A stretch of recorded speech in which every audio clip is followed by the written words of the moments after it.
সুপ্রিয় দর্শক, আমরা গত ভিডিওতে যে অসহায় নিঃসন্তান মহিলাটিকে নিয়ে হাজির হয়েছিলাম, আপনারা সেই ভিডিওতে দেখেছেন তার ঘরে ঠিকমতো খাবার নেই এবং ঘরের বেহাল দশা। যেহেতু খাবার অতি প্রয়োজনীয় একটি জিনিস, তাই আমরা প্রথমেই বাজারে যাই এবং বাজার থেকে নিত্য প্রয়োজনীয় চাল, ডাল, তেল, লবণ, হলুদ, মরিচ, পেঁয়াজ, রসুন, তেল, সাবান সব কিছু আমরা কিনে ফেলি এবং তার বাড়িতে পৌঁছে দেওয়ার জন্য আমরা রওনা হয়ে যাই আমাদের সংগঠনের বেশ কিছু সদস্য এবং তার বাড়িতে গিয়ে আমরা হাজির হই। ভিডিওটি আপনারা শেষ পর্যন্ত দেখতে থাকুন।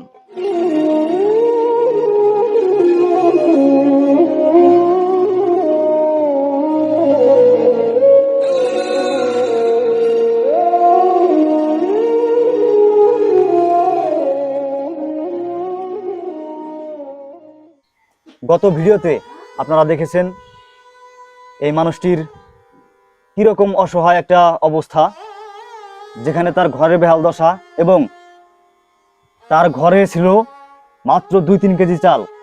যেহেতু খাবারের প্রয়োজনটা খুবই জরুরি, সেহেতু আমরা অতি দ্রুত এই খাবারগুলোর ব্যবস্থা করেছি। বাজারগুলো হয়েছে মোট 4,560 টাকা। আমাদের ভিডিও দেখে অনুপ্রাণিত হয়ে এই অসহায় মানুষটিকে সাহায্য করতে বেশ কয়েকজনে আর্থিক সহায়তা প্রদান করেছে। তারা হচ্ছেন আলম বাইশপাড়া থেকে 500 টাকা, মমিন বাইটকামারি বাজার 500 টাকা, বাইটকামারি থেকে আরেকটা ছোট ভাই হারুন 200 টাকা, আনিচুর ভাই সৌদি প্রবাসী সে 500 টাকা, এবং আরও একজন আছে যিনি তার নাম প্রকাশে অনিচ্ছুক, তিনি এই 2 বস্তা চালের মধ্যে 1 বস্তা চাল তিনি এই অসহায় মানুষটার জন্য প্রদান করেছে। তারা মোট দিয়েছে আমাদেরকে 1700 টাকা এবং 1 বস্তা চাল। সেই সাথে আমাদের সংগঠন থেকে ব্যয় হয়েছে 1,560 টাকা। এবং আমরা সেই সাথে যেহেতু অনেকগুলো বাজার নিয়ে আসছি, উনি একা মানুষ, যে বাজারগুলো নিয়ে আসছি আমার মনে হয় 2-3 মাস অনায়াসেই চলে যাবে। সেহেতু এই বাজারগুলির সাথে বিভিন্ন তরু তরকারি খাওয়ার জন্য হলেও কিছুটা টাকা প্রয়োজন। সেক্ষেত্রে আমরা সংগঠন থেকে আরও 1,000 টাকা তাকে আমরা প্রদান করছি, যাতে উনি সেটা দিয়ে বাজার করে খেতে পারে এই বাজারগুলির সাথে, বিভিন্ন কাঁচা বাজার। তো যাই হোক, এখানে বাজারগুলির মধ্যে আছে চাল আছে 2 বস্তা মোট 50 কেজি, তেল আছে সয়াবিন তেল 2 কেজি অর্থাৎ 2 লিটার, জুই নারকেল তেল আছে এটা মাথায় নেওয়ার জন্য, গুঁড়া সাবান ফার্স্ট ওয়াশ 1 কেজির মতো আছে, যেটা দিয়ে উনি ওনার কাপড় চোপড় ধৌত করতে পারবে। এবং সে সাথে গোসল করার জন্য যে সাবানটা প্রয়োজন সেটাও আছে একটা। ডাল আছে 2 কেজি এবং লবণ আছে 2 কেজি,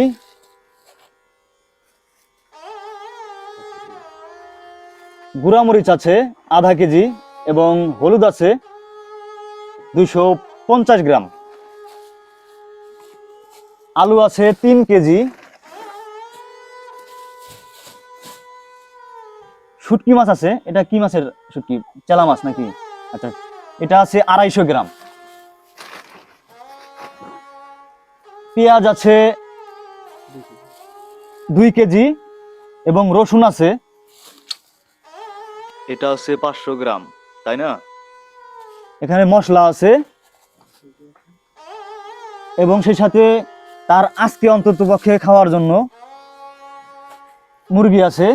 যারা আমাদের ভিডিওটা দেখে এই অসহায় মানুষটির জন্য টাকার পরিমাণ যাই হোক না কেন অনেক বড় হৃদয়ের পরিচয় দিয়েছেন আপনারা, এটাই অনেক। আমাদের 19 কুড়ি পরিবারের পক্ষ থেকে অসংখ্য অসংখ্য ধন্যবাদ।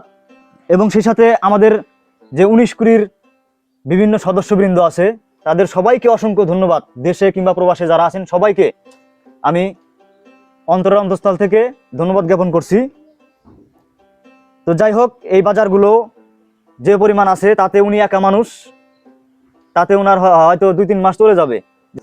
আপনার সারাদিনে কতটুকু চাল লাগে? 3 বেলায় 3 ওক্তে ও তো মনে করো যে পরে আদেশের প্রায় আধা কেজির মতো চাল লাগে।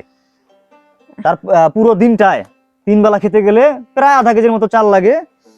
তো সেদিক থেকে বিবেচনা করলে যেহেতু 50 কেজি চাল আছে, সেহেতু অনেক দিন চলবে। দিনে যদি আধা কেজি যায় তাহলে 50 কেজি চাল অনায়াসে 100 দিন, অর্থাৎ 3 মাস 10 দিন। আর যেহেতু বাজার যেগুলো আছে পেঁয়াজ, আলু, ডাল, এগুলো হচ্ছে যেগুলো দিয়েছি আমরা, সেগুলো হচ্ছে সংগ্রহ করে রাখা যায়, বেশ কিছুদিন রাখা যাবে। যেহেতু একা মানুষ, সেটা বিবেচনা করে আমরা দিয়েছি, যেহেতু কিছুদিন অন্তত পক্ষে রাখতে পারে। এবং যে 1000 টাকা প্রদান করেছি সেটা দিয়ে উনি বাজার খরচ করে খেতে পারবে। আর যে টাকাটা দিলাম, হ্যাঁ, সেই টাকাটা দিয়ে হচ্ছে যেহেতু আশেপাশের লোকজন থাকেই, আমার মনে হয় যে আশেপাশের কাউকে যদি হচ্ছে তরু তরকারি যদি কিনে আনতে বলা হয়, হ্যাঁ, যে আমার জন্য এটা কিনে আনো, তাহলে অবশ্যই এনে দেবে। সেটা হোক কাছের মানুষ কিংবা প্রতিবেশী, যে কেউ এটা করে দেবে। এই অসহায় মানুষটির জন্য যে ঘরটির কথা বলেছিলাম, এই ঘরটি যদি আপনারা সাহায্য প্রদান করেন, তাহলে আপনাদের সহযোগিতা পেলে এবং আমাদের সংগঠনের মাধ্যমে আমরা ঘরটি করে দিতে পারবো। হয়তো কিছুটা দিন সময় লাগতে পারে, তবে আপনারা যদি পাশে থাকেন, ইনশাআল্লাহ এই মানুষটির একটু শান্তিতে থাকার জন্য, রোদ বৃষ্টি ঝড়ে ঘরটার মধ্যে থাকার জন্য একটা ব্যবস্থা হবে যদি ঘরটি করে দেওয়া যায়, আপনারা যদি এগিয়ে আসেন। আল্লাহ জানি তাগো ব্যবসা বাণিজ্য আল্লাহ জানি উৎপন্ন দেয়। তোমরা যে আমার আইডিয়া খাইডা করতে চাও, আল্লাহ জানি তোমরা আরো বড় লোক বানায়, তোমরা জানি আরো মানুষের দিতে পারো। আল্লাহ জানি তোমরা এই সমর্থই জানি দেয়। আল্লাহর কাছে কই যে আল্লাহ তুমি এই সমর্থটাই একবার দিও। এরা মানুষের গরিবের সাহায্য করতেছে না, আল্লাহ তোমার সাহায্য করতেছে। আমি আল্লাহরে কই যে আল্লাহ তোমার সাহায্য করতেছে, তোমার উপর নির্ভর রেখে এরা হাত বাড়াইছে। এগো হাত তুমি সব সময় রাইকা যাই। তো যাই হোক প্রিয় দর্শক, আসলে এই যে দোয়াটা যারা নিঃস্বার্থভাবে, স্বার্থহীন ভাবে মানুষের জন্য কিছু করে, তারা আসলে বিনিময়ে কিছুই চায় না, এই দোয়াটাই চায়। 10 মার 10 বেটা দিছে না, 10 মার 10 বেটার হায়াত দ্বারা তাগো জানি হাত বাড়াইবার নিগে মানুষের কাছে হাত বাড়াইব না, আল্লাহ তোমার কাছে হাত বাড়াইছে। তুমি তাকে মুক্তি চাইও, তাকে মান সম্মান সব তুমি রক্ষা করে দিও। এমনও সমর্থ আমার কেউ আসল না, যে কিভাবে চলি। তা আল্লাহ যদি সয়া থাকে ঘুরে একজন রসুলাই একজন বাঁচতে পারে, আগে আল্লাহ পাশে এরা। আমি যে নিহক পঙ্গু, এরা তো আর জীবনে জানেও নাই, দেহও নাই। তো আল্লাহ এক উসুলাই একজন আনছে, তার উসুলাই আল্লাহ এগো আমার বগুলা আনছে। এগো জানি আল্লাহ আরো হাত বাড়িবার দেয়, আরো জানি উৎপন্নি দেয়, আল্লাহ জানি আরোই করে। আল্লাহরে কই আল্লাহ তুমি আগে পাশে এরা। তুমি যদি আমার রেজেক না থইতে তাহলে তো আর এরা আমার বগলাইতো না। আমার আল্লাহ তুমি ঘরে ফেলাইছাও, তোমার উসুলাই আমি চলি। একদিনে না একদিন আল্লাহ তুমি আমার জান বাঁচাইতে চাও, তাহলে তাগো সমর্থ দিও, তাগো তৌফিক দিও আল্লাহ, তারা যেন আরো 10-এর বুঝাইতে পারে। তো যাই হোক প্রিয় দর্শক, আসলে উনি 5 ওয়াক্ত নামাজ পড়েন, কুরআন তিলাওয়াত করেন। তো উনি আল্লাহ আমাদের জন্য যে দোয়াটা করলো, এর চেয়ে আসলে বেশি কিছু লাগে না, এই দোয়াটাই আমরা চাই। তো যাই হোক, আজকের মতো শেষ করছি এই ভিডিওটি। দেখা হবে অন্য কোনো দিন, অন্য কোথাও। সবাই ভালো থাকবেন, সুস্থ থাকবেন। আল্লাহ হাফেজ।